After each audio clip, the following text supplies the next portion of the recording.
പണവും പിൻബലവും ഇല്ലെങ്കിൽ കേസുമായി മുന്നോട്ടു പോകാൻ പറ്റില്ലെന്ന് മനസ്സിലായെന്ന് സംവിധായകൻ രഞ്ജിത്തിനെതിരായ പീഡനക്കേസിലെ പരാതിക്കാരൻ സജീർ. കോടതിയിൽ നിന്നും തനിക്ക് നീതി ലഭിച്ചില്ല, തന്റെ ഭാഗം കേൾക്കാൻ ആരും വിളിച്ചില്ല. രഞ്ജിത്തിനെതിരെ പറഞ്ഞത് പ്രശസ്തിക്ക് വേണ്ടിയല്ല, താൻ പറഞ്ഞത് സത്യമാണ്. കർണാടക പോലീസിന്റെ പെരുമാറ്റം തൃപ്തികരമായിരുന്നില്ലെന്നും പരാതിക്കാരൻ സജീർ പറഞ്ഞു.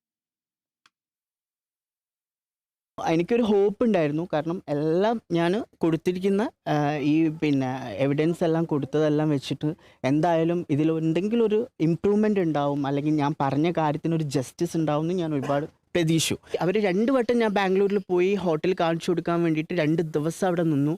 എല്ലാം ചെയ്തു കഴിഞ്ഞിട്ടും പിന്നെ അവർ കൊടുത്ത റീപ്ലേ വാസ് വെരി ബാഡ്. ഒരുപാട് പേര് എന്നെ വിളിച്ച് ചോദിച്ചു കോർട്ട് ഇത് സ്റ്റോപ്പ് ചെയ്തിട്ടുണ്ട് എന്ന് പറഞ്ഞത്. അപ്പം അത് കേട്ടപ്പോൾ വളരെ വിഷമം തോന്നി. പിന്നെ ഇതിന് എക്സാക്ട്ലി ഇത് പറയുകയാണെങ്കിൽ ഇൻഫ്ലുവൻസ് മണി മാറ്റർ.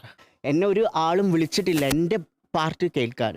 പറഞ്ഞ കാര്യത്തിൽ ഒരു കഴമ്പുമില്ല, അല്ലെങ്കിൽ ഞാൻ വെറുതെ ഒരു ഫെയിമിന് വേണ്ടി പറയുകയാണെന്നുള്ള ഒരു തോട്ട് ഉണ്ടെങ്കിൽ അതല്ല, ഇത് ട്രൂത്ത് ആയിട്ടുള്ള ഒരു കാര്യമാണ്.